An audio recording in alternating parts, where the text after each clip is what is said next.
I'm standing in Ojibwe Park once again. If you recall from my first video back in March to August of this month, things have changed here in Ojibwe Park. Compared to my first video to now, the whole environment has been transformed. And there is a stark contrast here between the quiet peak of death in early spring to the overflowing peak of life in late summer. And as the inevitable fall season descends upon us, the forest will do it all over again. It's amazing how things can change, how there is a cycle to nature. And I wonder, not only did God make nature this way, but He's made us this way too. I'd like to acknowledge the land that I'm standing on is the traditional territory of the Haudenosaunee, Attawandaron Neutral, and the Anishinaabe peoples who cared for this land long before European travelers arrived. I'm Pastor Rielly with Windsor Mennonite Fellowship. An interesting part of Ojibwe Park is that it is a living example of what they call controlled or prescribed burning. Different parts of this nature preservation have had this controlled burning where old wood and vines, dead trees are burned away. Then on other parts of the nature preservation, there hasn't been controlled burning. And you can see the difference. You can see where there's new life coming, where there was controlled burning, and you can see where there is no new growth in the places that they haven't done any controlled burning. See, even natural forest fires can be good for the life of a forest because they make space for light to get through to the smaller saplings, just barely pushing their way up through the soil. But when a forest is crowded by dead wood and other kinds of vines and old brush and dead brush, what it does is it chokes the life of the forest and prevents new growth from taking root. My point is that nature has its way of knowing something we all need to know. As Wendell Berry writes, no future can be stuffed into this presence except by being dead.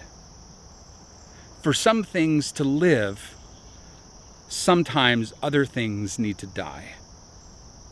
For the life of a forest to flourish, there is also a necessary letting go. Life to death, to new life again. See, the life, death, resurrection motif in the scriptures is actually all around us in nature. Is it any wonder why Jesus teaches us about the same process through His own life, death, and resurrection? Jesus not only shows it through His own experience of birth to the cross to the empty tomb in order to redeem and rescue all things, He invites us, you and I, into this pattern when it comes to our own transformation about how God works not just in the world, but within us, in our character, in our calling, in our neighborhoods and communities, in our relationships. There is sometimes a controlled burning that happens. Our attitudes, or our way in which we experience other people, or the way we view God even, is choking out the possibility of new life to emerge, and it needs to die. The necessary process of change within us is sometimes the very movement of God. Sometimes when we think we're losing our faith, we're actually discovering a deeper, more richer faith. The life of the forest has something to teach all of us about the spiritual journey in Jesus.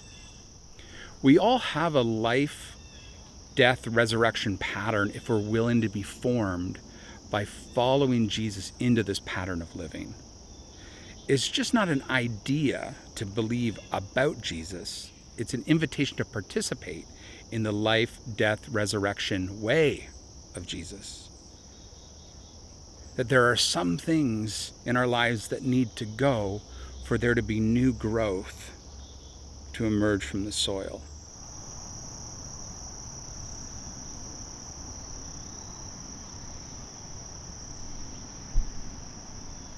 Jesus says in Matthew chapter 10, verse 39, "Whoever finds their life will lose it, and whoever loses their life for my sake will find it." Now, interestingly, the word for life here is the Greek word psyche. It means soul or inner life or inner being. It's where we get the word psychology. Jesus is talking here about being his disciple, following the pattern of life, learning from him. And we discover through Jesus that letting go, learning how to let go, is part of that life and part of the spiritual path. Dying to self. There is a small self, or a false self, sometimes it's called, or the ego that props up the ways that we've defined ourselves by our wounds, our histories, and it's how we protect ourselves. Part of letting God and others into our lives, I think, is learning how to lay to rest that false self, that false psyche, if you will, that may have served us for a time, that may have helped us for a time when we were young, but now is holding us back from new growth and going to new places of love and belonging. There is a forest in your soul, your inner life. There are huge old trees of wisdom and experience. But then there are old fallen trees and vines and dead brush choking new life that is waiting and longing to emerge in you. Jesus says that to be his disciple, his student, his apprentice, we have to always hold our life with open hands. Because when we hold on to anything too tightly, not only do we choke what we have and sometimes what we love, we are prevented from receiving anything new. But when we live open-handed, we can also receive what is good and beautiful and true that we didn't have before. My friend's church has a mural with a quote from Henry Nouwen set in one of the windows where stained glass used to be. And it says this, it says, "Who will I be when I stand before you with open hands?" What is the potential? What is the opportunity? What is the life that could be given to you when you live with open hands, when you're willing to let go, when you're willing to do some prescribed burning? I recently officiated a wedding where there was a portion of the ceremony which I asked the parents to stand, the parents of the bride and the groom, to stand, and I asked them some questions, and if they agreed to respond with, "We do." And in essence, I asked them, are you willing to let your adult children go? Are you willing to release them in order to re-embrace them as a couple, as not only your adult children, but as your peers in life? One set of parents there could barely even mouth the words, "We do." They couldn't let go. in order to embrace the person their child had become. If we are always trying to recreate the past, or we're always comparing ourselves or our lives to other people, we can't embrace the present or the future. As Jesus says, we have to lose our lives to find our life in Jesus. Now, I'm not saying that particularly painful loss in your life is actually good. There are so many things about death and loss that are awful. And they're out of our control, and they just cause needless suffering. I don't want to say these things are actually good. But what if there's a way through it? And what if there are other things in our life that do need to die because they are preventing life? And sometimes that's painful. We see this in addiction, letting go to finding life. Or what about the habits or compulsions that actually prevent life from thriving for you? Even habits can be the thing that needs to die in order for other things to live.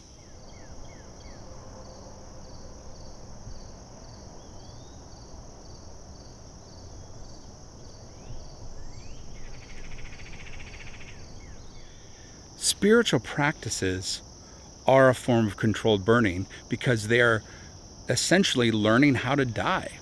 I know it sounds morbid, but if you think about it, prayer or generosity or fasting or how to rest, these are all some form of death, of letting go. Take prayer, for example, contemplative prayer. In prayer, we learn to experience solitude, right? We go alone. We are still. We still ourselves. And hopefully we learn about silence. We are silent before God before we speak or share. Where else do you experience, or where else do we experience potentially solitude, silence, and stillness? When we're dead. See, when we practice and learn about something our whole lives, through the prayerfulness of silence, stillness, and solitude, we are experiencing transformation. And so that when we get to our actual death, maybe we won't be as frightened because we know that transformation is around the corner because we've been practicing it our whole life. It would be one thing to tell you that you just need to learn how to let go of things.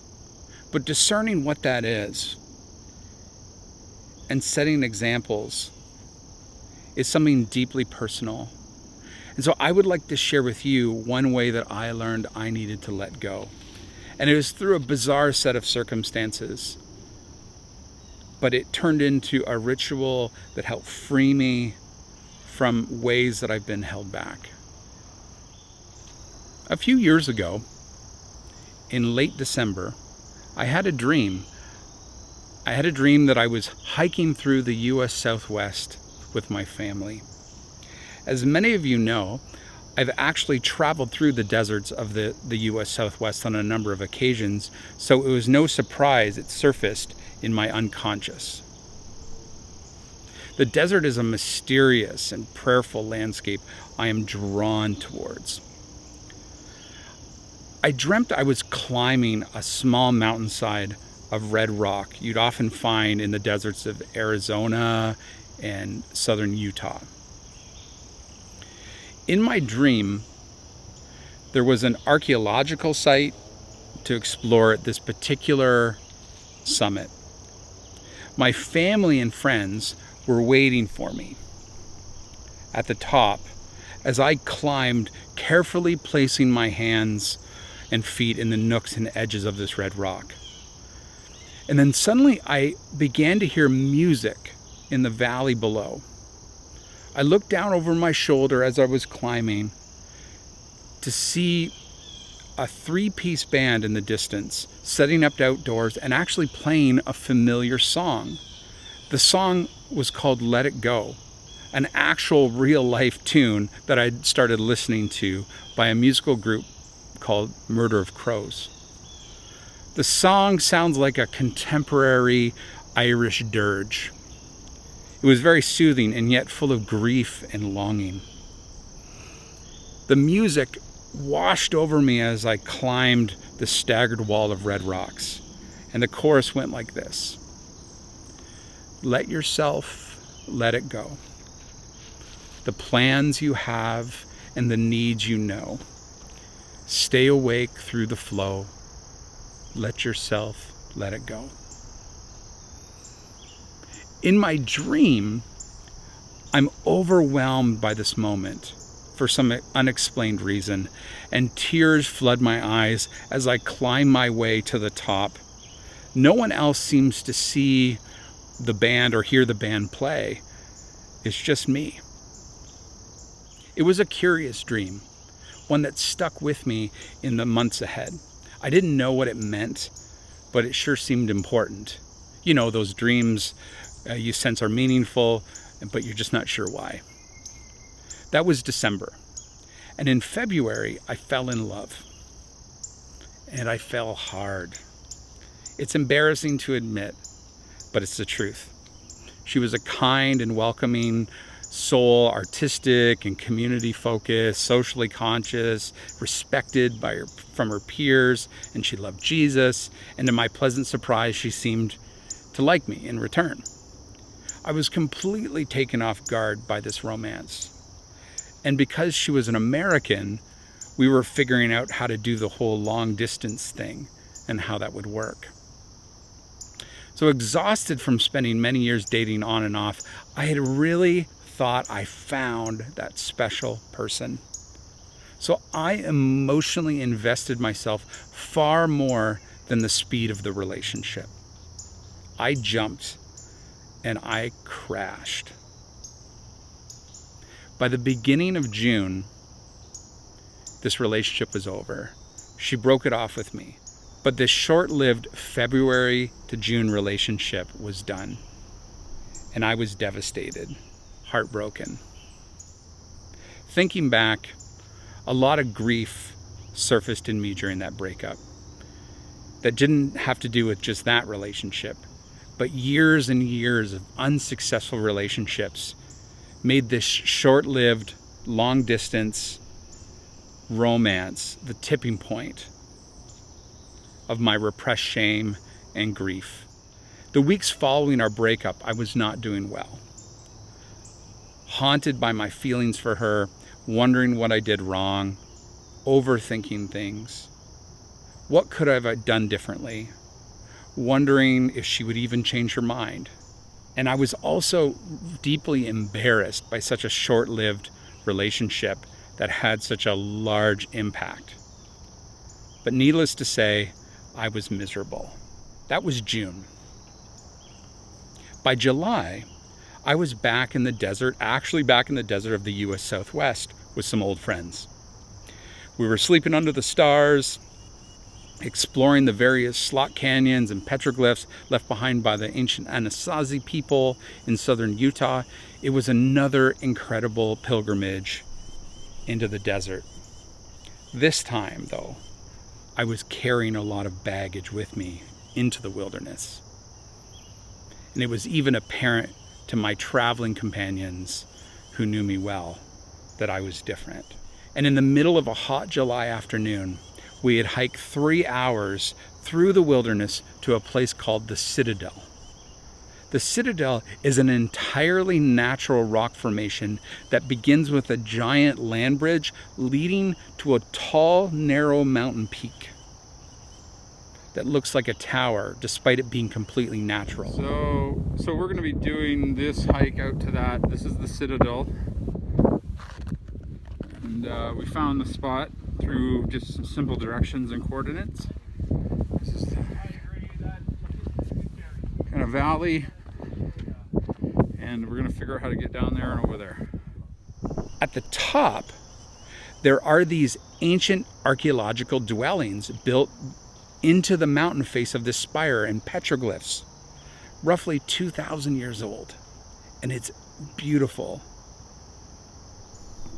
As we crossed the land bridge and reached the spire, my friends climbed ahead of me. And then I gripped onto the rock, the red rock, and I began to climb. And I had a sudden sense of déjà vu. It didn't take me long to realize that this seemed like a dream that I had 7 months prior.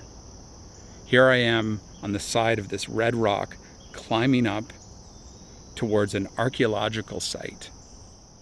Now, I'm a fairly skeptical person when it comes to religious experiences, but this one was tough to ignore. And then all of a sudden, as I'm climbing, the song in my dream came back to me, as if it were the words of Jesus himself. Let yourself let it go. Let yourself let it go. Like in my dream, my tears came back as I hung onto the side of this mountain. Not an ideal place to have a meltdown, let me tell you. But I now knew what I needed to do. To let go. Not of the mountain. I needed to let go of her. I needed to let go of my hopes, my control, my love. I needed to grieve it and release it. I needed to let myself let it go. I was hanging on and inflicting pain onto myself by holding on. And I had a sense that God didn't want me to continue to hurt myself, punish myself, shame myself, be harsh with myself, or ruminate over my failures and my loss. So I reached the top, pulled my exhausted body up over the ledge, and sat there looking out over the desert vista. I found a smooth sandstone, and I clenched it in my hands, taking time to imagine transferring all the pain into the center of this stone. Help me to let her go. Then I threw the stone into the canyon valley below, hundreds and hundreds of feet, dropped into the valley darkness, as if I was responding back to the music's invitation in my dream many months earlier. Now, I don't want to overinterpret this experience. It was meaningful. I had a dream. It seemed like it came true. Regardless, it was meaningful. It helped me to move on. And I had to find other ways to move on when the hurt returned. But in those precious moments, it was as though God was preparing me for something back in December I didn't know I needed until that moment.